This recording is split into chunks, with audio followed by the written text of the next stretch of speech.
basically the same deck, but there is a lot of variation in some of the other classes, and we see that Savjz is queuing up with Priest to kind of receive some of those effects as well. We see the Early Ring Farseer on the Rogue side in Amnesiac's Rogue deck, and that has been maybe the superstar of the tournament, I'd say, where a ton of the very highly teched and very well put together decks are running those cards. Oh yeah, sure. You can definitely see it. Oh, is this a turn one bluff? Yeah. That's an interesting small little move there. It's nothing that will have a large impact in the long run, but it's one of those things that try to make your opponent think. I have a 1-mana card. It might have been a minion. Was it another Twilight Whelp? Do I think, should I play it? That kind of stuff. It might not matter at the rank that most people play at. In fact, some people don't even pay attention to that. Oh, that's a good draw. Look at that. Circle Heal. This gets really punished by Sap, which was just drawn by Amnesiac. But the idea behind Circle Healing being used on the Injured Blade Master is that you can't really normally play it. A Miracle Rogue versus any Priest was always one of the worst. And you got to take all the little chances, all the little advantages that you can. Yeah, it's pretty nasty to get the Vile Teacher out as well, because you can't really kill it off as the Priest either, and it's going to run away with the game just in terms of board control. All these small little 1/1 tokens, it's not necessarily the threat immediately this turn, but it's that every turn that the Vile Teacher lives, it's just going to get more stats onto the board. Wow, what a draw! Another ability to use Circle of Healing, but this time refill the hand, which is not normally where you get to expect this early on. So, really big moves here. It's completely gone here. I mean, there's what can he do to clear a Stealth Auctioneer? There's nothing.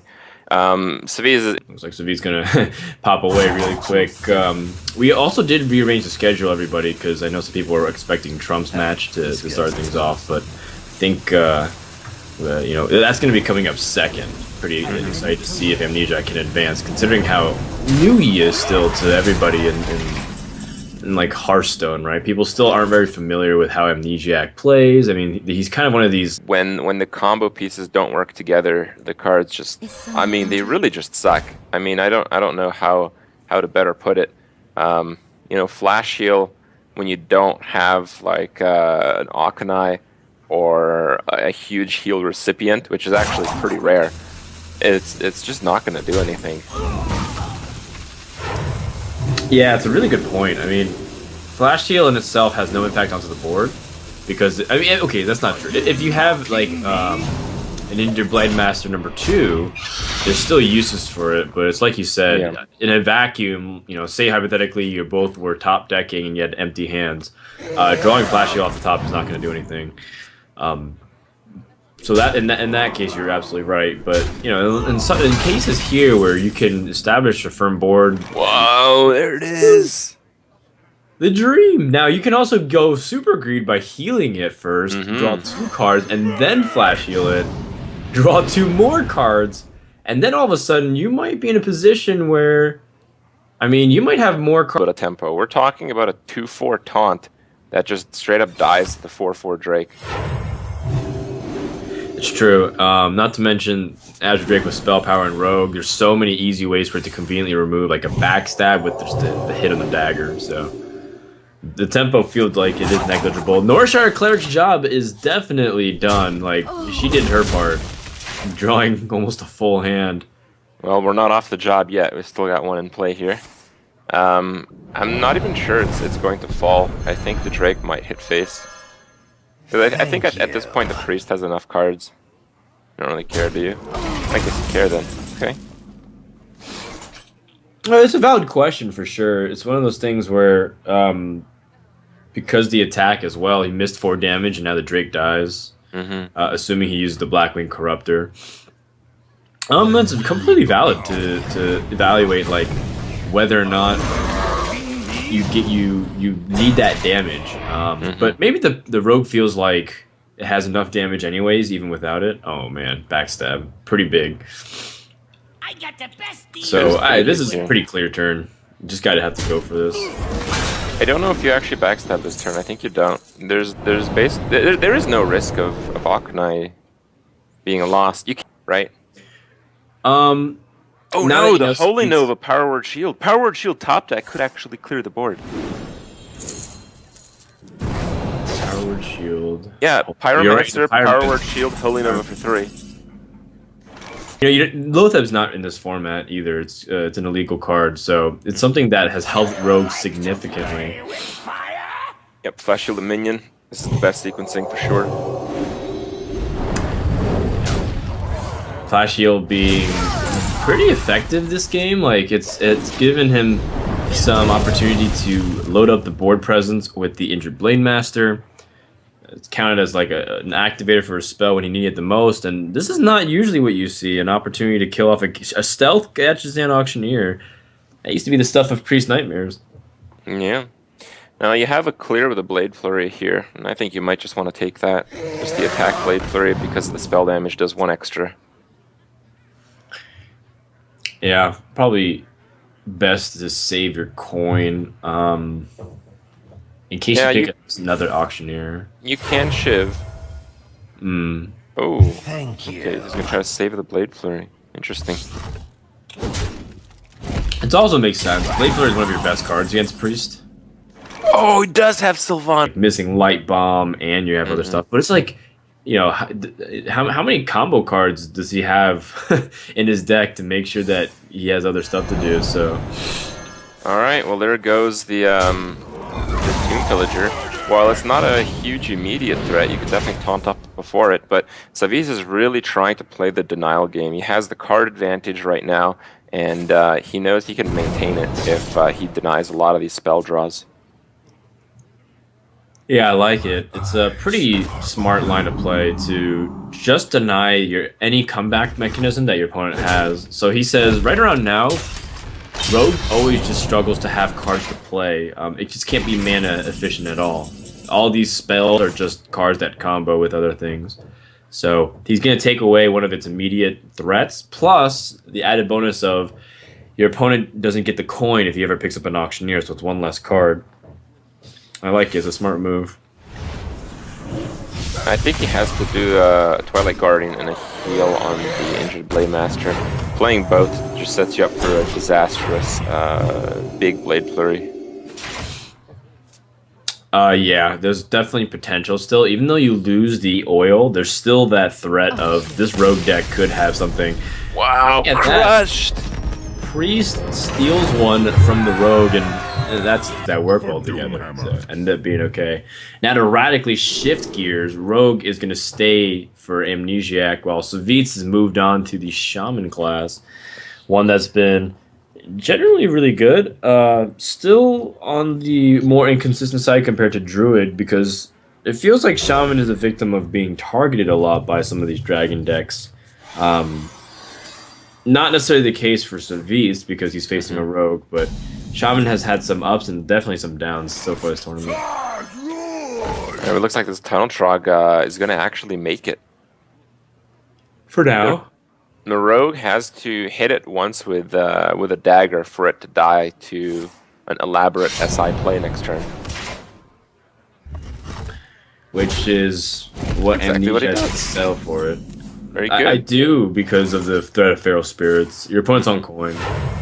And as the Shaman player, with the 1-drop in hand and Discern Finley, I think you're obligated to make this play. Yeah, no doubt about it. Alright, let's see what the draw is. He needs a good spell. Oh my goodness. That is a very good spell. So big. Because if he had to prep for that would He'd have have been... to prep a Cold Blood. This guy's On this 3 health SI, I think. Yeah, I mean, you could also make an argument that maybe he wouldn't have even used Cold Blood, just prep as like... Prep combo as activator. lack of a better coin. Now, do you clear, or would you play the Finley? This is... I don't know. Yeah, it is a bit of a decision. Looks like he just doesn't want to burn the Rock Fighter. It represents so much face damage with the Doomhammer already in hand. Oh, and it's Smorkin time. Mighty Morphin Smorkin time? Yeah. With the Farseer, that's a pretty significant pickup as well. I personally like this FaceTime. this rate play. I was thinking about taking it a little bit slower, but this is really cool. All in. Yeah. It's cool. It might not work in the exact way that Amnesiac wants, because Savjz has answers that doesn't require his own health to be traded. And now that Rogue's completely out of cards, he might be able to just take it slow, because he's got the Hunter hero power. And Rogue's just going to be hero powering every turn, pretty much. Yeah, Amnesiac is going to have to draw very well here to continue the card draw. That's a poor start. Yeah, Deadly Poison, just another card that's like combos with stuff. I really like Doomhammer here. I really like Doomhammer because the Rogue is unable to sacrifice the Blood Mage Thalnos, which denies him more card draw, more opportunity. Yeah, that's right. At this point, you don't even care about the spell power. You actually want Thanos to cycle and die. But Rogue's on a race. 6 more damage being put out here with the Deadly Poison Dagger and SI. Well, he's threatening 7 a turn, and Savjz is on 16. So it's probably a 2-turn clock. It actually is looking pretty okay for the Rogue, but there's so many draws here that could just, you know, the Rock Biter. Yeah, give such insane damage to Savjz. Like that Lava Shock is in, and then next turn is lethal. Yeah, if you do, no, you don't even have to do it this turn. You can just Lava Shock next turn. You have lethal next turn. The Rogue has to draw a heal or lethal. Good luck with that. Okay. Oh, preparation. Worst that's gonna be another one for Savjz, I guess. He has exactly 13 damage by my count. Yes, the Lava Shock, more than enough here to unlock the Mana Crystals.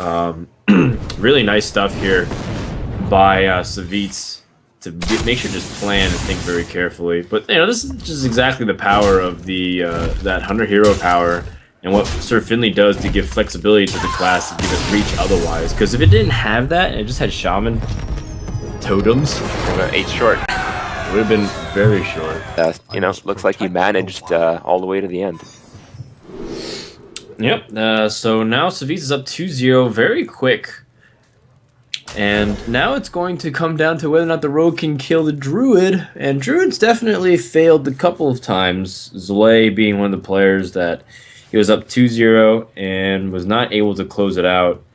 Ended up getting reverse swept by Life Coach after that crazy Shaman versus Priest game. Well, Savjz is running Sylvanas, which probably makes his Druid deck a little bit slower than most, and you know that can be an advantage against particular lineups, but I think Amnesiac's lineups are generally fast. He's got this Miracle Rogue deck, he's got the aggressive Shaman, which we've seen a lot of, and I think he has a faster Druid. And you know, sometimes a faster Druid doesn't actually provide an advantage. Sometimes a slower Druid is better, but it's hard to say. It really depends on the openers.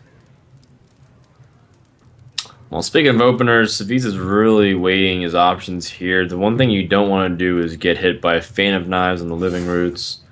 You have to kind of wonder, though, is if you coin Fan of Knives, it's better than if he does it on turn 3 when he doesn't have to use the coin. So rather than try to be mana efficient with hero powers and evaluate next turn, I kind of like this to attack. Oh, sorry, to play the 1/1s. Yeah, I like the attack too. You're probably going to play a Giant Van Cleef next turn, and if you attack ahead of time because you're going to Blade Flurry anyway, you minimize the amount of damage you take from a potential Savage Roar. All right, start the sacks, boys. Oh man, turn 4 is the turn for silence on it, and as much as you can build up the world's biggest Van Cleef, I don't feel comfortable making Druid do it. At least make it do it off curve, right? What? No. You want to go immediately for the Van Cleef? No balls. They're spamming it in Okay, chat when's the last already. time You know it. uprooted Ancient of War? Can you tell me? Yeah, like last week. It was a warrior with like no cards at like 9 life. Makes sense Wish I sometimes. was as manly as you were, Crip. So manly. I mean, he can go for a midi cleave. You know, No, man. 6-6. Junk, dude. Junk. Where shall I strike? Well, you know, it just reminds me of those days where it's like, we're talking about old school Miracle. You used to be able to play Van Cleef for like 6-6 or 8-8, then attack and trade into a minion, then shadow step it right back. Just like play Van Cleef as 8-8 every single turn. Those are the days, man. Those are the days where Leroy cost 4 mana and you had to play around 22 burst. Well, it was Leroy. That entire combination cost 8 mana. The 22 burst required 3 or 4 cards, but Well, it did 18, right? It was 6 times 3, but they always did like an eviscerate at the end. right. So it was the 22. Or like a cold blood. Yeah. Well, the Farseers seem to be pretty strong here in tandem. You might want to consider daggering up too, even though it's not as mana efficient. But you do have Gadgetzan, and your first. Lore. Ancient Lore on 7, like you can never go wrong with that. Not when the board is like that, where it's not super intimidating, but it's enough where Rogue can just start punishing by killing the Ancient of Lore and then pushing for damage. So I think he feels like it's better to play a little bit safer. Alright, well, looks like Amnesiac has hit that point in the game where he's stabilized well enough and it's time to draw the rest of the deck. It's downhill from here on the Druid side, but 20 HP is nowhere near out of range when it comes to Druid combos.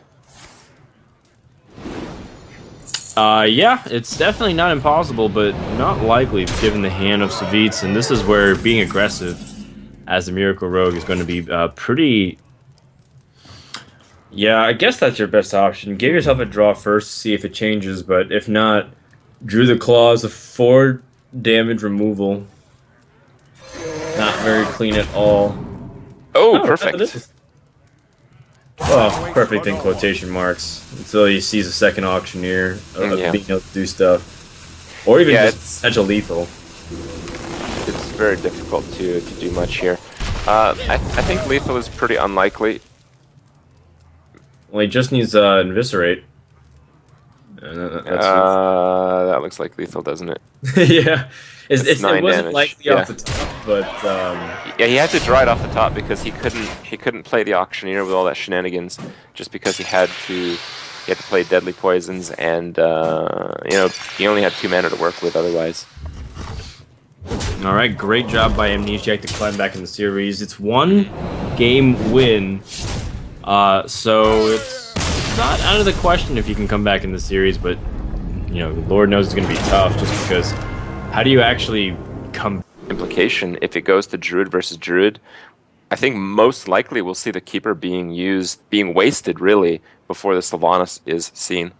But perhaps here the decision to go with the Shaman first, I think, is a very good one. You get a little bit more information on the deck, and as the Shaman player, your strategy is fairly indifferent of what your opponent is doing or playing. Get in there and fight, man. Yeah, it's that. I mean, I definitely can see what you're saying. There's sometimes where you do have to shift your plan radically, like passing 5 turns in a row, in order to bait him into elemental destruction. So sometimes your game plans are a little bit dynamic. But those are far and few between. It's mainly, like you said, establish early game board, use burn to finish the game. Elemental destruction. Speaking of the devil. Oh, looks like he's going for full-out board control plays. He's going to take 2 to the face. So far what we've seen is taking 2 damage as the Druid for a kill is worth it. It's at 3 where the pro players seem to draw the line. It's not okay to take 3 damage by attacking to something, but 2 is good all day. Yeah, I think it's just the mentality of like, 3 is the threshold where you're trading 2 mana to take 2 damage, and it doesn't feel like, unless it's absolutely necessary, where if you don't kill it off with your hero power, you're just gonna take it 2 more times to the face, then you have to do it. But in other cases, you feel like if you can use a minion and conserve health, you should. I do want to mention Savage Roar is almost lethal right now. Yes. Let's see. 7 plus 6 is Plus 12. Yeah. 19, 20 damage if you can squeeze in a hero power. So. And on the other end, I mean, Shaman's got some pretty intimidating board too. No swipe to easily start picking things off, so he's got to figure out a way to efficiently remove it without giving up too much. No, that's a pretty good 1-drop. Yeah, it gives you an extra card. It's not like a 1/1 or like a 1/1 with no ability, or even a 1/2. Sometimes it's just kind of like a vanilla 1/2. It just feels pretty weak. Well, if I'm the Shaman player here, I'm like, okay, this guy doesn't have Savage Roar. It's time to continue going face. You would just never, ever make this play if you had Savage Roar, right? Well, he would use it to start things off, right? Yeah. He'd use it on the board, because you probably won't want a Rockbiter now. So you don't know if the Rockbiter can get the guaranteed damage in. Have we seen Ancient of Wars from Savjz? Like, we've seen a few of these other more unusual cards. I'm wondering if he's just not running Farseers, which would also kind of be a bit of a disadvantage in this matchup. Or he's not running those taunts. It's one of those things that are a little bit absent. Oh yeah, definitely. Farseer is really good in this matchup specifically compared to other ones, because you don't care too much about the late game. You don't care too much about the late game if you can't have any life to survive from that point on. You can play Ancient of War and then they just lava burst past you. Alright, well, if we see the Azure Drake come down, the Shaman's going to be 2 damage off lethal. It looks like Savjz is going to bank up on a draw. Oh, nope. That bet failed. I mean, it's not a Farseer. Farseer would have been great, but I don't think you really take out Emperor from the Druid deck these days. It was one of those cards that people thought maybe they could, but about a couple months ago, people were like, no, like the way you often win as Druid is to get a huge discount on a lot of your Force of Nature Savage Roar cards. Would you Lava Burst now? You don't have a Spell Power Totem, so maybe you're waiting for that. You can pass, I guess. Yeah. I like the pass. Even though you don't have guarantee of getting the Spell Power Totem next turn, you still most likely, whatever card you can play, whatever you pick up, you can probably play it. But the Shaman is gaining right now. Just that Ancient of Lore is going to come down these turns and negate the Lava Burst. Yeah, as early as Lava next... Burst for 6. That's 2 off lethal here. With Ancient of Lore inevitably coming down to heal Savjz, it's pretty hard to conserve your resources at this point. You really want to go hard because, again, now you're starting to wonder. I don't think that's even an option. Yeah. Time waits for no one. What are we going to see here? Not in Raptor. Oh, he's just gonna go off the fact that he's gonna survive. He's gonna hope that Shaman doesn't have any burst, but that ends up being exactly what he has. He just happens to have Lava Burst. If he healed, he would have survived. Yep. But maybe not. Let's see what the draw would be. Yeah, he would have survived. Alright, well, this might be another one of those reverse sweeps. Amnesiac has tied it up after being down 0-2. And it is going to be a Druid Mirror. And funny enough, it is going to... it's kind of hard for me to remember who's playing what kind of tech choices are being made. I really love the Farseer and Druid deck. I think it's what makes what I would say the G2... what Life Coach Tice and RDU brought as Druid. I've liked that Druid the most, just because of the potential to heal high health minions and generate so much tempo. Yeah, putting something like putting a 5/5 back to a 5/5 is just so much more impactful than like a 5/2, which can get sniped by Keeper of the Grove or Living Roots. I'm in your camp. I think the G2 list is probably the best for the current meta, but one thing not to be underestimated is just the power of a Stranglethorn Tiger. That card can be pretty nuts if you just sit on it and pick up a really good trade, or even in the late stages of the game. It can also represent great setup for lethal. Savjz is going to be pretty unhappy seeing his opponent getting Wild Growth and the Innervate, leaving him like pretty far behind. He has to Innervate the Drake. Oh, okay. No, I like that a lot. Yeah, I mean, that basically prevents the Tiger from attacking. The Tiger is just going to get a bad attack no matter what here. Well, no, not no matter what. He could Wrath and come up with a terrible 1-drop. It's always possible. Just a 1 health minion is fine. You can hero power it down and start hitting with the Tiger to the face. That's pretty important. So let's see what comes out. It's gonna be the Pit Snake Dream unrealized here. No. The only thing better than a Pit Snake, a Timber Wolf. Not really. Pretty much the only thing that you could have saved him from that sequence is a taunt minion like Goldshire Footman or the Voidwalker. Emperor Thor's in a great way to climb back onto the board because you're able to follow up next turn with Azure Drake Wrath or you know, whatever you want to combine it with, and most likely your opponent can't remove it for 5 mana, so it's a trade with the Tiger.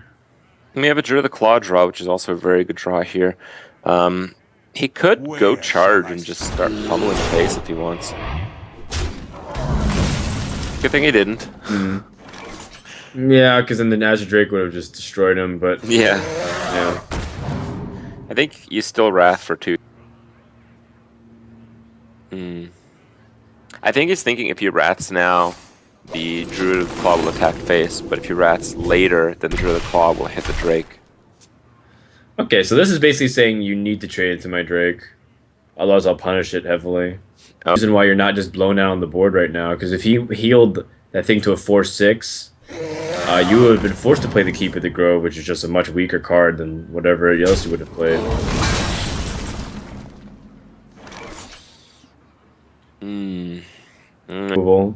And get a head back on board. Overall, though, this game is definitely going Amnesiac's way. The fact that he has that that mana crystal advantage is such a big deal. He's going to be able to lure, he's going to have so many more options, and he's going to be able to play them 1 turn before Savjz is. Does end up going for a board clear, and that ends up giving a pretty strong initiative to Amnesiac, who can play a much bigger minion in the Ancient of Lore. And the moment he starts picking up Savage Roar, he's just going to be back in business. Oh man, Ragnaros and Savage Roar. That is pretty insane. Yeah. Play. I could see the MC Tech and the swipe, but the way that he's been playing, I think you're right. The swipe is probably a little bit more likely.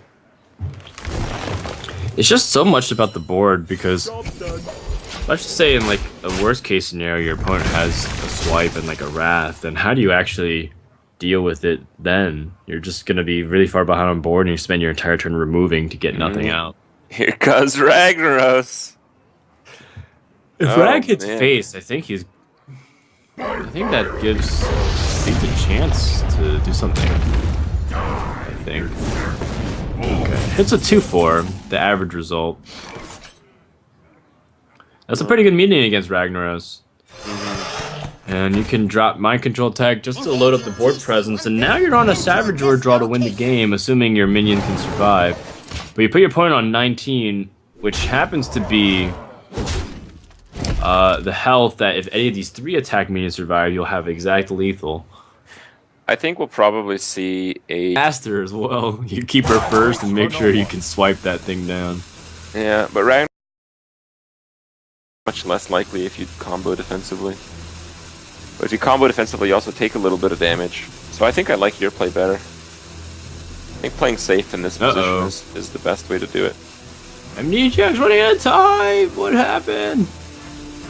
Oh no. No! His teacher found his iPad under the desk! Wow. I don't know how this keeps happening, but Savjz keeps running into players who just keep disconnecting on game 5. Or is it? I'm not sure. Or is this the next level Archon play that I'm not prepared for again? Maybe Amnesiac and Zelay have been co-conspiring on how to do next level strategies. Because that seemed to me like a really good clear opportunity. And now, Amnesiac's dead. Yeah. Like, even if he came back right now, there's just no way he can climb back that quickly. Oh no, he had Farseer, so he would be outside of Force of Nature range. Wow. And I thought Savjz had absolutely no chance. You know, you always like are at that point where maybe you're one game away from Legend, you're at like rank 1 5-stars, or say you're at like their whole team brought the exact same lineup throughout, and well, I don't expect any of them are going